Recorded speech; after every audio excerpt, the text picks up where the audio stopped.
Hello, everyone. On this podcast episode, I'll try to keep it short, but if I can't, it's whatever. But on this podcast episode, I'm going to talk about the very first verse of the Bible. The very first verse of the Bible states that in the beginning was the Word, and the Word was with God, and the Word was God.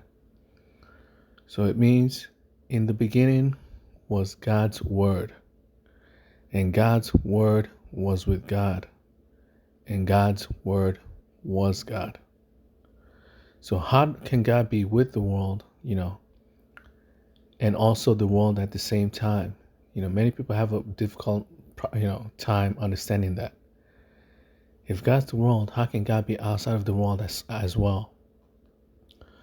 You have to understand this world from the point of view of duality. We live in a world of duality, a world of equal and opposites, And I stated this in the previous episode. The previous episode I talked about and went on about the concept of duality in depth, So in this world, in this episode, I'll brush up on it.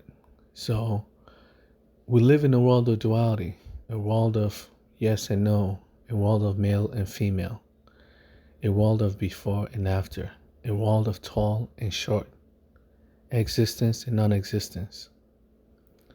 And these are dual concepts, For existence, there's non-existence. That's two, or dual. For left, there's right. That's two, that's dual. For positive, there's negative. That's two, that's dual. That's why it's called duality. Because if you find one aspect of the world, you will also find its equal and opposite. The equal and opposite of right is left. The equal and opposite of male is female. The equal and opposite of existence is non-existence. And the equal and opposite of the past is the future. If you find something that exists in the past, you will find something that exists in the future. If you find something that's small, you will find something that's large. If you find something that exists in this world, you will also find something that doesn't exist in this world. That's how this world works. That's what duality means.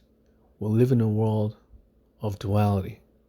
There will always be equal and opposites of everything in this world. Equal and opposites. And that's how God created this world. For this world to exist, God must cease to exist. Why? Because in order for you to know that you exist, you need a reference point. You need something that doesn't exist. Without something that doesn't exist, you don't exist. So in order for the world to exist, God must cease to exist. That's how this world works. So when the Bible tells you that in the beginning was the Word, and the Word was with God, it's a fact. This world is with God. And this world is God. And the reason why this world is with God is because for this world to exist, God must cease to exist. And since God no longer exists within our world, God must exist outside of our world. For our world to exist, God must also create non-existence. For God to create existence, God must also create non-existence as well. Without God being outside of our world, or non-existent, right? Our world will cease to exist. Our world will never be considered existence. For this world to exist, God must cease to exist.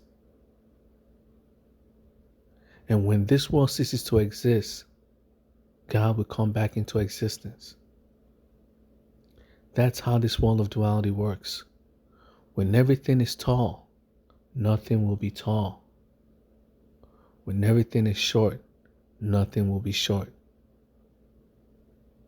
And because God is everything, nothing is God. That's how duality works. Because everything shares the same aspect. God no longer exists in that world. Why? Because God has to create non-existence. God must transform his body into this world. And in order for God to transform his body into this world, God must cease to exist. The process of creating our world is the process of turning God non-existent.